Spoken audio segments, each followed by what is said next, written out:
హోషేయ 10వ అధ్యాయం 1 నుంచి 10 వరకు చదువుకుందాం.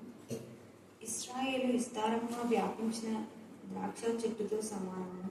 వారు ఫలము ఫలించిన కొలది వారు బలిపీఠములను మరి విశేషముగా చేయుచు వచ్చిరి. తమ భూమి ఫలవంతమైన కొలది వారు తమ దేవతా స్తంభములను మరి విశేషముగా చేసిరి. వారి మనస్సు కపటమైనది గనుక వారు త్వరలోనే తమ అపరాధములకు శిక్ష నొందుదురు. యెహోవా వారి బలిపీఠములను తుత్తునియలుగా చేయును. వారు ప్రతిష్ఠించిన దేవతా స్తంభములను పాడి చేయును. రాజు మనకు లేడు, మనము యెహోవాకు భయపడము, రాజు మనకేమీ చేయును అని వారిప్పుడు చెప్పుదురు. అబద్ధ ప్రమాణములు చేయుదురు, సందులు చేయుదురు, బట్టి మాటలు పలుకుదురు. అందువలన భూమి చాలులో విషపు కూర మలుచినట్టుగా దేశంలో వారి తీర్పులు బయలుదేరుచున్నవి. బెతావేనులోనున్న దూడ విషయమై షోమ్రోను నివాసులు భయపడుదురు.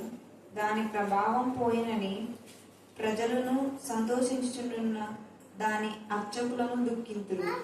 ఎఫ్రాయిము అవమానం నొందుటకు ఇశ్రాయేలు వారు తాము చేసిన ఆలోచన వలన సిగ్గు తెచ్చుకొనుటకు అది అష్షూరు దేశంలోనికి పోబడి రాజైన యారేబునకు కానుకగా ఇయ్యబడును. షోమ్రోను నాశనమగును, దాని రాజు నీళ్లలో కొట్టుకొని పోవు నురుగుతో సమానమగును. ఇశ్రాయేలు వారి పాప స్వరూపమైన ఆవేనులోని ఉన్నత స్థలములు లయమగును. ముళ్ళు చెట్లను కంపయు వారి బలిపీఠముల మీద పెరుగును. పర్వతములను చూచి మమ్మను మరుగు చేయుడనియు, కొండలను చూచి మా మీద పడుడనియు వారు చెప్పుదురు. ఇశ్రాయేలు గిబియా దినముల నుండి నీవు పాపం చేయుచు వచ్చితివి, అచట వారు నిలిచియుండిరి. దుర్మార్గుల మీద జరిగిన యుద్ధము గిబియాలో వారి మీదికి రాగా నా ఇష్ట ప్రకారము నేను వారిని శిక్షించును. వారు చేసిన 2 దోష క్రియలను నేను వారిని బంధింపగా అన్యజనులు కూడి వారి మీదకి వత్తురు. దేవుడి లేఖన భాగాన్ని దీవించి ఆశీర్వదించును గాక. ఆమేన్. న్యాయపరచగా ఘనపరచగా చేసిన మేళ మర్చిపోయి విశ్వాసఘాతకులైనప్పుడు ఇలా అనేకులు శోధిస్తుంది ప్రభా. వారి తప్పు తెలుసుకొని నీ దగ్గర పశ్చాత్తాపడుతున్నప్పుడు వారి ప్రార్థన మీరు ఆలోచించండి, వారి కన్నిటి మీరు తెచ్చండి, వారి వేదన మీరు తొలగించే దేవుడు. ఎంతో మందిని మీరు స్వస్థపరిచిన దేవుడు తండ్రి. దేవా మేరకను శాలును బట్టి నా ప్రభావం అతని మోషన్ బట్టి నా తండ్రి మరణంలోంచి జీవంలోకి పవన్ మీరందరూ మీరు నడిపించిన దేవుడు కృష్ణవేండి. దేవా మరి కృతజ్ఞత కలిగిన స్తుతించడానికి మీ కృప దయచేయండి. మీరు చేసిన మేళను వారు సాక్షి బిడ్డలుగా ఉంటూ అనేకుల కోసం ప్రార్థించే జ్ఞానం కలుగచేయమని ప్రార్థిస్తున్నాం. చదువున లేఖన భావం ఆశించి విరిచి మా అందరి జీవితాలు మీరు పరిపరిచేయండి. దేవా మీ రక్తం ప్రోక్షండి, మీ రక్తం ప్రోక్షండి, మీ రక్తం ప్రోక్షండి, మీ రక్తం ప్రోక్షండి, మీ రక్తం ప్రోక్షించమని ప్రార్థిస్తున్నాం. మీ నామంలో మీ రక్తంలో అద్భుతమైన స్వస్థ మీరు ఇస్తున్నారు. మీరు మాట ఇచ్చి మాట నెరవేర్చే దేవుడిగా ఉన్నందుకు మేము స్తుతిస్తున్నాం. వాక్యములు వాక్శుక్తం మీరు మార్చండి. వాక్యం బయలు వెళ్ళుచున్నప్పుడే ఆత్మీయ మానసిక శారీరక రుగ్మత వినిపించమని ప్రార్థిస్తున్నాం. సోదరి కెంపులు కూడా పూర్ణ స్వస్థ దాయించరు కాక సోదరి శైలజ కన్నింటి బ్యాగులు మాత్రమే మీరే తుచ్చమని ప్రార్థిస్తున్నాం. ఆమె గర్భఫల దీవించుట మరి నింపండి ప్రభా. అలాగే డాక్టర్ ప్రశాంతి స్టీవెన్ కనికరించి ఆరోగ్యం దయచేసి దేవా కుమారి వివాహం విషయంలో కృప దయచేరు కాక. డాక్టర్ భావన మీరు ట్రాన్స్ఫర్ ఇస్తున్నారు, అందుకు మేము స్తుతిస్తున్నాం. వారి చెల్లి వివాహం విషయంలో కూడా కృప దయచేయండి. పోలికలు నా ప్రభా యోసేపు మా తండ్రి దేవా వివాహ విషయంలో మీ కృప దయచేయాలని ప్రార్థిస్తున్నాం. ప్రతి ప్రార్థనకు మీరు వెనువెంటనే జవాబిస్తున్నారు తండ్రి. ప్రార్థించడానికి ఆత్మల భావం ఇక్కడున్న వీళ్ళందరికీ మీరు దయచేయండి. ఒకరికి సమస్య వచ్చిందంటే అది మా సమస్య అని దేవా మేము మా తండ్రి మేము మా ప్రభావ జ్ఞాపకం చేసుకునే జ్ఞానం కలుగుతుంది. నిజమైన బిడ్డలు నా ప్రభావ నా తండ్రి ఎవరి సమస్య అనేది మా సమస్య అని హృదయం పగలేలా నీ సన్నిధిలో మా తండ్రి కన్నీ కాల్చడం మీ సమస్య నుంచి విడిపించే దేవుడు. దేవా ఎవరికి వస్తుందిలే అని అనుకోకుండా జ్ఞానం కలుగు చేయమని ప్రార్థిస్తున్నా. దేవుడి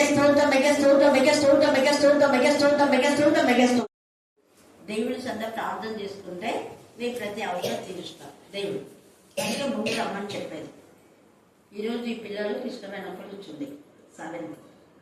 మిగతా వాళ్ళంతా కొంచెం అంటే పనులు ఉన్న వాళ్ళ గురించి చెప్పండి. నేను పెద్దలు పనులు ఉన్న వాళ్ళు నిదానంగా నేనే చెప్పిన వాక్యం వింటే చాలా. యవ్వన బిడ్డలు ఖచ్చితంగా బైబిల్ కావాలి. హల్లెలూయా హల్లెలూయా. హోషేయ 10వ అధ్యాయంలో ఇశ్రాయేలు విస్తారముగా వ్యాపించిన ద్రాక్ష చెట్టుతో సమానం. ఇశ్రాయేలు ఎలా ఉందంట? విస్తారంగా. ఎందుకు విస్తారంగా వ్యాపించింది? ఇశ్రాయేలు విస్తారంగా వ్యాపించింది ఎందుకు? Very good. ఇంకా వాగ్దానం. తండ్రి అయిన దేవుడు అబ్రహాంకి ఏమని చేసినాడు వాగ్దానం? మళ్ళీ ఆకాశ నక్షత్రములను చూడు, అవి లెక్కిస్తావా నువ్వు? ఇసుక రేవులను చూడు, వాటి లెక్కిస్తావా? లెక్కిస్తే అంత ఉంటది అన్నాడు. అందుకే అంత జనం విస్తరించింది అనమాట. అంటే దాని అర్థం ఏంటి? దేవుని యొక్క వాగ్దానం అబ్రహామును బట్టి విస్తరించింది. అబ్రహామును బట్టి ఆశీర్వాదాలు వచ్చినాయి. కానీ ఆశీర్వాదం పొందుకున్నామని గర్వించాలి మీరు. మనలో పొందరలాగా చేయొద్దండి. చూడండి ఇక్కడ ఎంత తేడాగా చెప్తున్నాడు. మనం ఎవరమని ఇలా ఉన్నామేమో. ఆశీర్వదించబడినామని దేవుని నిర్లక్ష్యం చేయకూడదు. ఆశీర్వదించబడినామని అలక్ష్యం ఉండకూడదు. అందుకని ఇక్కడ మీరు ఫలము ఫలించిన కొలది వారు ఏం చేశారంట? బలిపీఠంలో మరి విశేషంగా చేయించు వచ్చి. అంటే ఎంత ఆశీర్వదిస్తున్నాడో దేవుడు అంత దేవునికి దూరం అయిపోయి లోకానుసారమైన తినుము త్రాము సుఖించు. అంతే కదా. మనం ఎందుకు రాలేదు అంటే బట్ట, ఎందుకు రా అంటే ఉద్యోగం, ఎందుకు రాలేదంటే ఇంకా చోంచో. ఇవే కదా మనకు వచ్చే కారణాలన్నీ ఇవే. కానీ మనం ఎంతగా దేవుడు ఆశీర్వదిస్తాడో అంతగా దేవునికి ఇంకా ప్రభావానికి ఇంకా కొంచెం సమయం ఇస్తాను. రోజు నేను 7:30 వచ్చేదాన్ని 7కి వస్తాను. ఎందుకంటే నేను చేసే పని మీకు చెప్తున్నా. రోజు కంటే ఇంకొక అర్ధ గంట ఈ సంవత్సరం నాకు ఈ దేవా ఎక్కువ నేను ధ్యానం చేయాలా దేవుని అడుగుతా. ఎందుకు అడుగుతున్నాను అంటే అంత చేస్తే అలా చేసినందుకే 2026లో ఎంతమంది వచ్చినారు కదా. అంటే మట్లాదివారం దేవునికి మహిమకరంగా జరిగింది, గుడ్ ఫ్రైడే దేవునికి మహిమకరంగా జరిగింది, శుభ శుక్రవారం పునరుద్ధానం, ఇంకా శుభ శుక్రవారం అయితే హాల్ పెట్టడానికి కూడా. హల్లెలూయా హల్లెలూయా. ఎందుకు ఇవన్నీ అంటే మనం ఎంత ఎక్కువగా ట్రావెల్ చేస్తామో అంత ఆత్మ సంపాదన. మీ ఇంట్లో రక్షణ లేని వాళ్ళు నిన్న మనం చూసాం. శాలోను చాలా మంచి టాపిక్ తీసుకుంది. కాకపోతే తన సాక్ష్యం చెప్పాలని అదే టాపిక్ ను అదే కొంచెమే క్లుప్తంగా చెప్పిన గంగగోవు పాలు గరిటైన చాలు, కరము పాలు కడవలైన నేమి కదా. గంటలు చెప్పి ఒకటి కూడా గుర్తు లేకపోతే నేను ఏం చెప్పింది చెప్పండి నాన్న.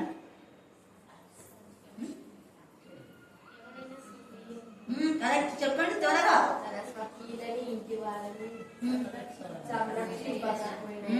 ఈరోజు ప్రార్థన చేసింది కృష్ణవేణి, బాగా గుర్తు పెట్టుకుంది. అందుకని భయపడి వచ్చింది 7 గంటలకి. హల్లెలూయా. ఎవరైనా తన స్వకీయులను తన ఇంటి వారిని సంరక్షించకపోతే విశ్వాస త్యాగం చేసిన వాడే అవిశ్వాసి కన్నా చెడ్డవాడు. చెడ్డవాడు ఎక్కడ ఉంటారు? నరకంలో ఉంటారు. మనం చెడ్డవాళ్ళగా ఉండొద్దు. మన వాళ్ళని మనం కాపాడుకుందాం. అలా కాపాడుకునే విధానంలో వీళ్ళు ఏం చేస్తున్నారంటే ఎంత ఆత్మీయంగా దేవుడు వీళ్ళతో దైవజన పంపించి వీళ్ళ హెచ్చరించి వీళ్ళ గద్దించి వీళ్ళ గుర్తు చెప్పి సరి చేస్తే వీళ్ళు ఎంత బాగవుతున్నారు. అంత దేవుని విరోధమైన విధానంలో బలిపీఠాలు కట్టుకుంటున్నారు. ఈ రాత్రి కాల సమయం ముందు మేము బలిపీఠాలు కట్టలేదే మనం అనొచ్చేమో. బలిపీఠం అంటే దాని అర్థం ఏంటంటే దేవునికి ఇవ్వాల్సిన ఘనత ఇవ్వక వేరే దానికి ఇవ్వటమే బలిపీఠం అంటే.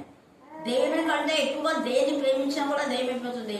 విగ్రహారాధన అంటే విగ్రహారాధన చేయడానికి బలిపీఠాలు కడతారు. సేమ్ దేవుని కంటే ఎక్కువ దేన్ని మనం ప్రేమించాలి అంటే ఫస్ట్ ప్రయత్నం అయ్యో దేవునికి ఇవ్వాల్సిన సమయం ఇవ్వాలి, ఆ భయం మనకు ఉండాలి. వీళ్ళు అలాగే చేస్తూ ఉన్నారు. అందుకని దేవుడికి నచ్చలేదు. వాళ్ళ గర్వం అహంకారంతో హిజ్కియా కూడా 15 సంవత్సరాలు ఆయనకిస్తే సాక్ష్యం చెప్పినాడా? హిజ్కియా చెప్పాలి. దేవుడు నాకు 15 సంవత్సరాలు ఆయుష్యం పెంచినాడని వచ్చిన వాళ్ళకందరూ చెప్పరా? దీన్ని శాలం చూడ అంతా A to Z చెప్పింది. అది సాక్ష్యం అంటే. సాక్ష్యం చెప్పాలి. చాలా మంది మేలు పొందుకొని దేవునికి దూరం అయిపోతుంటారు. ఆ పాప అప్పటి నుంచి ఇప్పటి నుంచి ఎవ్వరు ఏమన్నా పట్టించుకోదు. నేను చచ్చిపోయేదాన్ని నన్ను దేవుడు బతికించినాడు కాబట్టి నేను వెళ్ళేది ఒకే చోటికి అంటది. వాళ్ళ ఊర్లో నుంచి కూడా ఎక్కిస్తుంది. హల్లెలూయా. దాన్ని కృతజ్ఞత అంటారు. ఆ కృతజ్ఞతను బట్టి దేవుడు ఏం చేస్తున్నాడు అంటే ఫస్ట్ కుమారుడికి ఆమె నరక యాతన అనుభవించింది. అంటే మొదటి కుమారుడు పుట్టినప్పుడు. కానీ సెకండ్ పాప విషయంలో ఎంత ప్రశాంతత. ఆ పిల్ల ప్రశాంతంగా ఉంది, ఆమె ప్రశాంతంగా ఉంది. లేకపోతే ఎంత బాధ. దాదాపు 6 నెలల వరకు ఉంటుంది కదా కుమారుడి విషయం.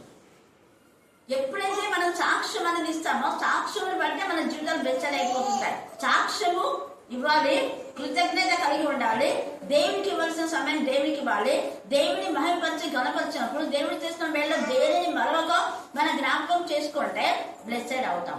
మగ్దలేనే మరియా యేసయ్య చేసిన మేళ్లను మర్చిపోలేదు కాబట్టి, అంటే భయంకరమైన పాపపు జీవితంలో ఉన్న ఆ పాపపు ఊబిలో నుంచి దాన్ని యేసయ్య పైకి లాగాడు. 7 దయ్యాలంటే ఎంత భయంకరం! ఒక దయ్యం పడితేనే తలకిందలైపోయింది. 7 దయ్యాలంటే ఇంకొక వ్యక్తికి 2000 దయ్యాలు.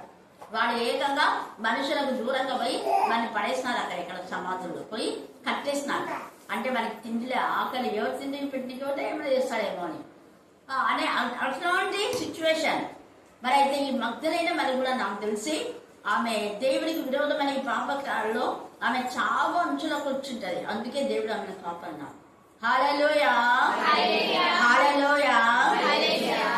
భయంకరమైన నేను మగ్దలేనే మరి అనే దాన్ని నేను ఉండేదాన్ని కాదు కదా, ఏసే నన్ను కాపాడినాడు. ఆ కృతజ్ఞతతో ఆమె ఎవరు చంపినా ఎవరు ఏం చేసినా ఏం కాదు అనుకొని అంత తన డబ్బంతా వెచ్చించుండే.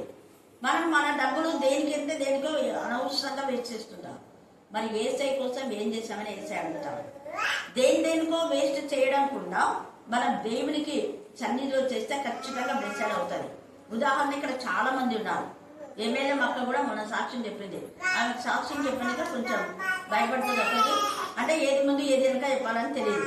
15 సంవత్సరాల క్రితము ఒక వ్యక్తి 10,000 తీసుకున్నాడ. 10,000కు అంటే అదే ఇంట్రెస్ట్తో సహా 35,000 అయింది.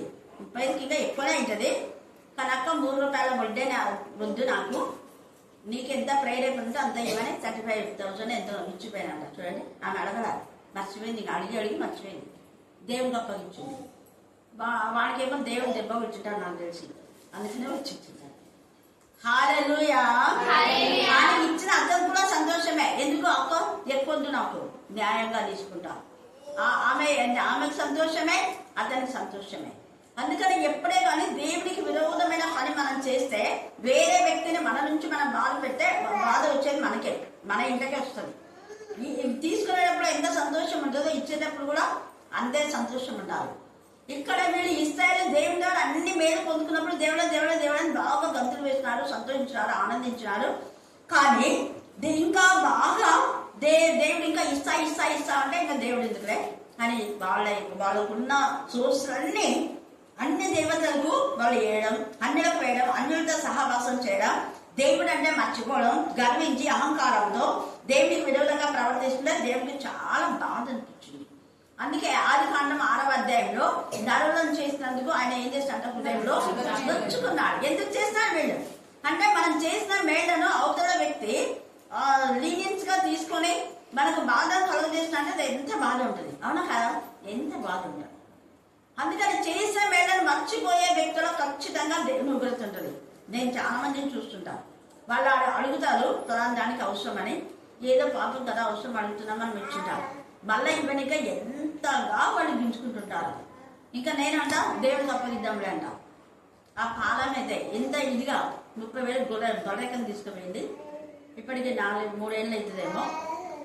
కొంత ఇచ్చింది, 30,000 తీసుకుపోయి ఇంకా 10,000 ఇవ్వాలి. అడిగినప్పుడంతా ఏదో ఒకటి మళ్ళీ పాలు వస్తుంటుంది 40,000. కానీ ఏమైంది తెలుసా, 50,000 సెల్ పోయింది.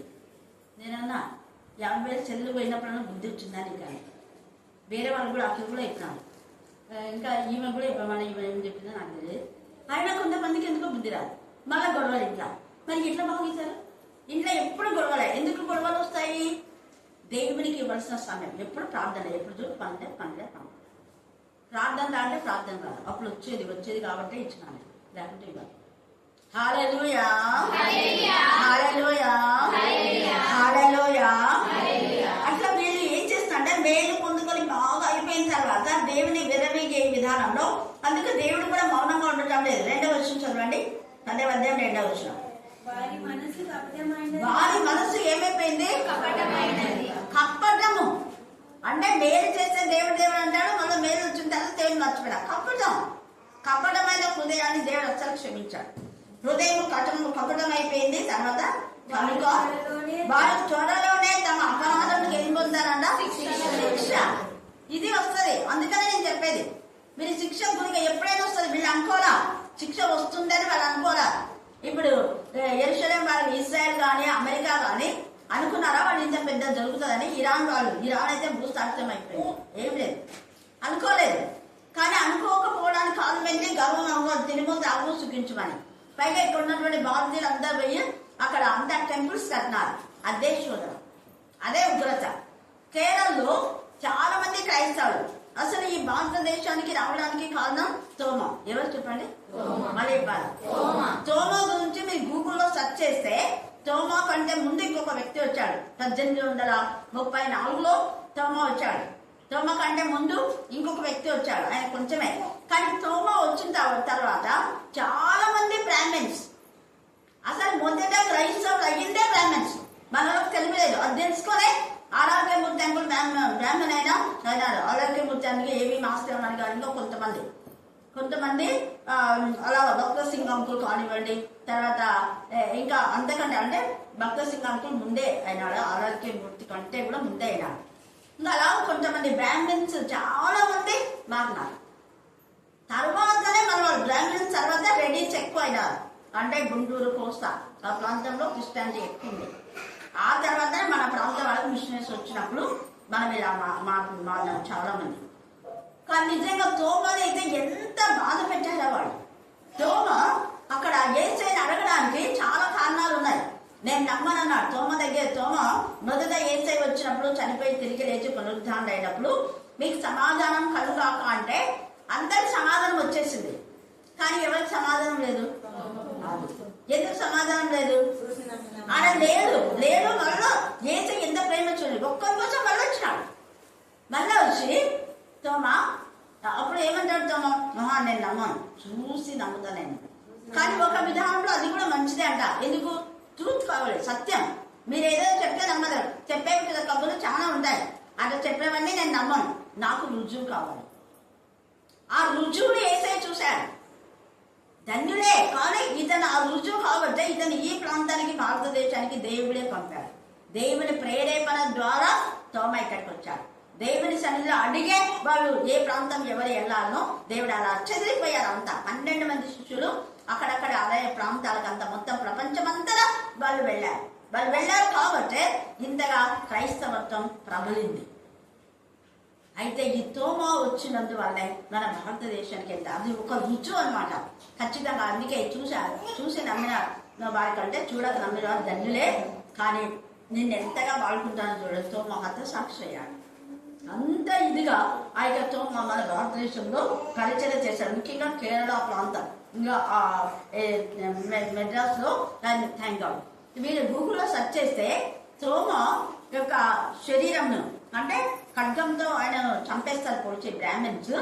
ఆయన చనిపోయిన తర్వాత ఆయన శవాన్ని పాతి పెట్టిన తర్వాత కొంతమంది అంటే కొంచెం ఇట్లా తవ్వుతుంటే చెయ్యి మాత్రమే తీసుకొని పోయి కట్ చేసుకొని అన్నీ అద్భుతాలంట. ఆయన చెయ్యి ఒక చోట, పూర్తి బాడీ లేదన్నట్టుగా గూగుల్ సెర్చ్లో చెప్తా ఉన్నారు. ఆ చెయ్యి ఒక చోట. తర్వాత ఇంకొక రాజు, కాన్స్టాంట్ అనే రాజు వచ్చి అదేదో కట్టమని చెప్పి ఈయన మంచి కాంట్రాక్టర్ అంట. తోమకు బాగా కట్టడం అదంతా వచ్చు అనమాట. అందుకు పెద్ద ప్యాలెస్ కట్టాలి అని చెప్తా ఉంటా. చెప్తే ఆ ప్యాలెస్ కట్టకుండా అతను రాజు చనిపోతాడు ఏదో సంథింగ్. అదే నేను ఇంకా ఎక్కువ డీప్గా వెళ్ళలేదు. కాకపోతే ఆ అమౌంట్ అంతా తీసుకొని పరిచయకు పెట్టినాడు. అదంతా తెలుసు. అప్పుడు ఇంతగా చేసినాడు ఆయన సమాధి ఎక్కడుందని సమాధి తవ్వితే 2 ఎముకలు మాత్రం కనుక్కున్నాయి. ఆ 2 ఎముకలు తీసుకుపోయి మళ్ళా చెన్నైలోనే ఎక్కడో మెడ్రాస్లో పాస్ పెట్టారంట. అలాగే ఇంకా ఏదేదో చెప్తున్నారు తోమ గురించి. అంటే వాళ్ళు ప్రూఫ్స్ అనమాట. కానీ ఇప్పటికీ మా యొక్క అక్వేరియం అంటే అక్కడ ఉన్నటువంటి వాళ్ళ ఎగ్జిబిషన్ అదంతా ఉంటుంది కదా, దాంట్లో తోమ గురించినటువంటి చాలా బైబుల్, అప్పట్లో రాగి పత్రాలు ఉండేటివి. రాగి పత్రాల్లో అంటే ఏదైనా ఒక ప్లాట్ను మనం తీసుకుంటే ఇప్పుడున్న పత్రాలు కాదు, రాగి దానిలో రాసుకుంటారంట. రాగి పత్రాల్లో ఒప్పందాలు రాసుకొని అవి ఎక్కడికి తిరిగిపోకూడదు. అవి ఎన్నేళ్ళైనా అలాగే ఉంటాయి. ఆ ఎన్నేళ్ళ అలాగా తోమ తన యొక్క మరి జీవితం అంతా కూడా దేవునికి మహిమకరంగా అనేకమైనటువంటి రాగి దానిలో రాగి కాగితాలలో రాగి పత్రాలు ఉంటాం మనం, దానిలో దేవుని సువార్తకు ఆయన వినియోగించాక. ఇప్పుడు అందరూ చర్చిలు కట్టడానికనే అయిపోయింది. కానీ అందరూ అడుగుతుంటారు అడుక్కునే పరిస్థితి చేయలేకపోతున్నాం. హల్లెలూయా, హల్లెలూయా, హల్లెలూయా. ఇక్కడ ఎప్పుడే కూడా దేవునికి మనం దూరం చేసేది పాపం, దేవునికి మనం దూరం చేసేది గర్వం, దేవునికి మనం దూరం చేసేది అహంకారం, దేవునికి మనం దూరం చేసేది విశ్వాసఘాతకం. విశ్వాసఘాతకులు ఎప్పుడు కావద్దు. అందుకని అన్నాడు ప్రకటన 12:10 చదవండి. ప్రకటన 12:10.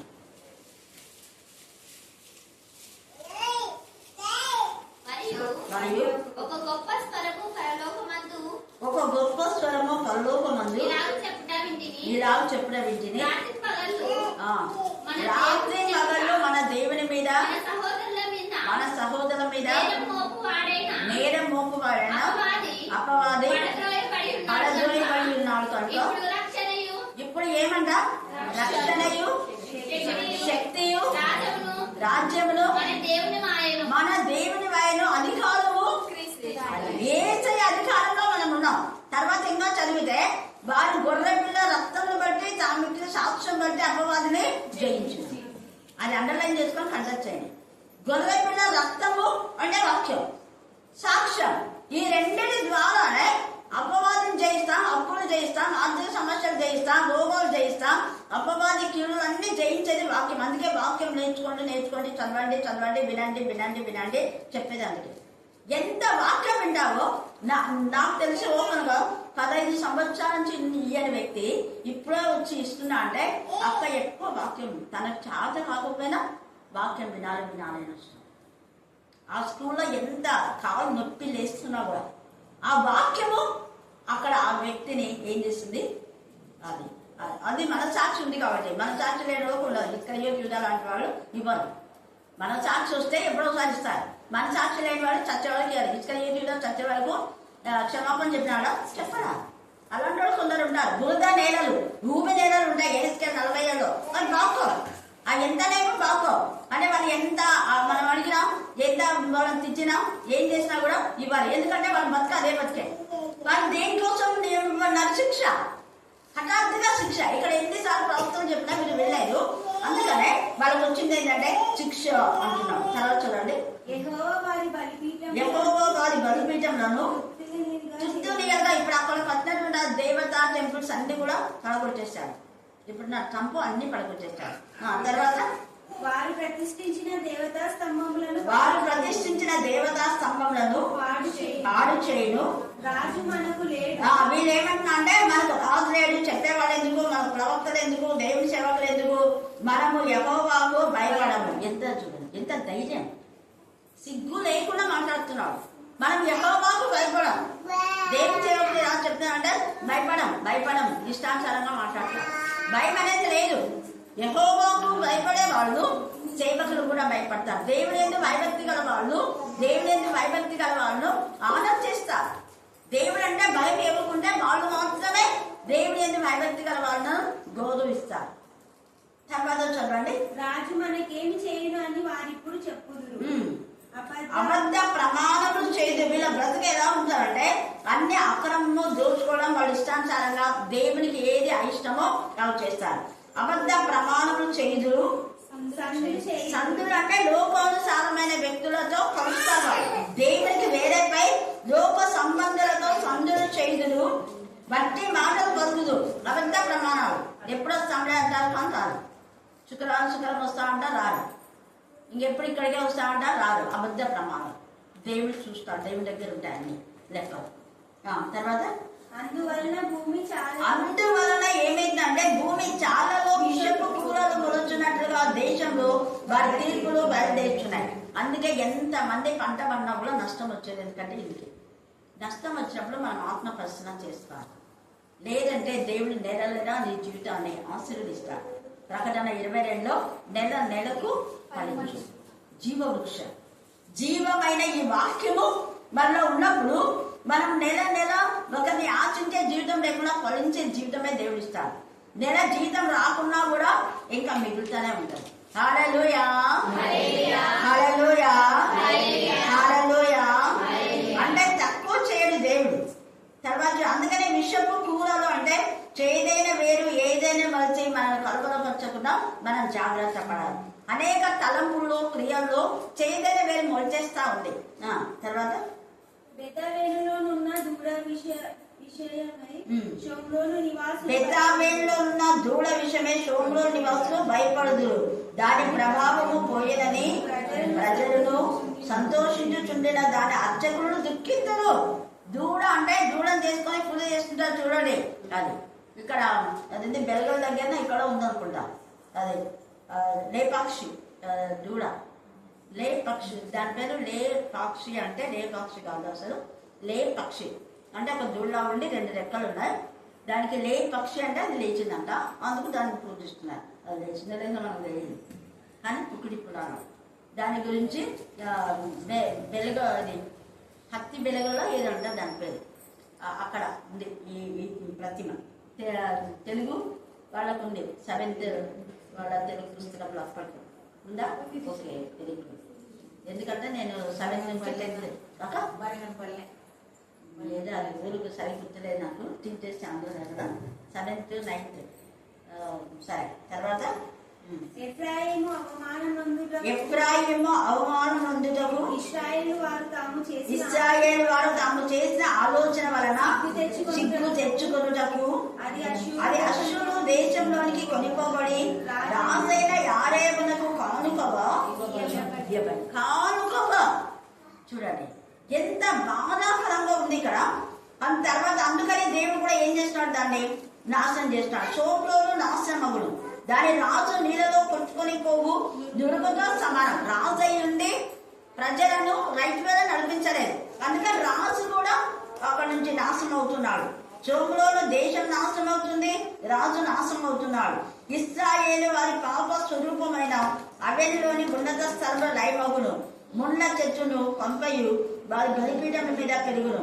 పర్వతములను చూచి మమ్మల్ని మరుగు చేయుడని, కొండలను చూసి మా మీద పడులని వారు చెప్పులేదు. ప్రకటనలో కూడా ఇది రాయబడింది. ప్రకటన 6వ అధ్యాయం 12 నుంచి 7 దాకా కంటెస్ట్ చేయండి. ప్రకటన 6, 12 నుంచి 7 దాకా. అంటే ఇక్కడ ఈ పాత నిబంధనలో ఏమున్నాయో అవన్నీ కొత్త నిబంధనల ప్రకటనలో ప్రూఫ్ అవుతున్నాయి. చదవండి. ప్రకటన 6, ఆయన 6వ ముద్రను విప్పినప్పుడు హలో 6వ అధ్యాయం 12వ వచనం నుంచి పెద్ద భూకంపం కలిగెను. సూర్యుడు కంబలి వలె నలుపాయను. చంద్రబింబమంతయు రక్తవర్ణం. చూడండి, ఇది ఆల్రెడీ అయ్యింది. ఇది ఒక సూచన. ఇప్పుడైతే ఇంకా అది అట్లనే ఉంటుంది. అప్పుడు ఊరికే 2-3 నిమిషాలు 1 గంట సేపు ఉంటుంది సూచన. ఇప్పుడైతే ఇంకా భయంకరంగా ఉంటుంది. పెద్ద గాలి చేత ఊగులాడు అంజూరపు చెట్టు నుండి ఆ కాలపు కాయలు రాలినట్టు ఆకాశ నక్షత్రం భూమి మీద రాలేను. మరియు ఆకాశ మండలము చుట్టబడిన గ్రంథం వలె అంటే ఒక పేపర్లో మరి న్యూస్ పేపర్ ఎలా చుట్టాం కదా అట్లా చుట్టబడినట్టుగా అయిపోతుందంట ఆకాశం అంతా. ఇప్పుడు కొండ ద్వీపం ఏమైపోతుంది, తప్పిపోతున్నాయి. ఆ కొండల్లో ద్వీపాల్లో ఎన్నెన్ని పూజలు చేస్తున్నారు. అయ్య కొండ అంట, ఆ కొండ అంట, ఈ కొండ అంట అంటున్నారు కదా. కొండలు 7 కొండలు తిరుపతిలో, ఆ కొండలన్నీ పోతున్నాయి, నాశనం అయిపోతున్నాయి అన్ని. ఆ సమయం ఆసన్నమైంది.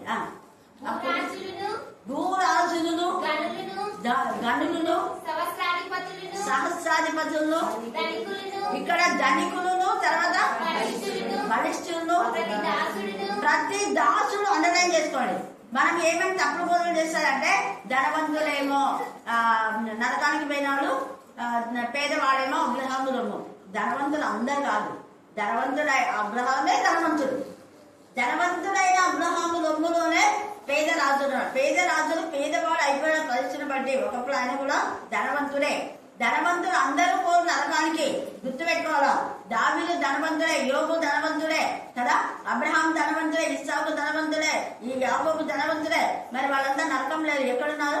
పరలోకంలోనే. అయితే దేవునికి ఇవ్వవలసింది ఇవ్వకుండా సమకూర్చుకుంటారే వాళ్ళు. దేవునికి ఇవ్వకుండా, ఇతరులకు పెట్టకుండా వచ్చిందంతా మనము మన పిల్లలు మనం అంతే. ఇంకా వేరే వాళ్ళకి అస్తం సాయం చేసే నేచరే ఉండదు. అట్లాంటి వాళ్ళు నరకానికి పోతారు.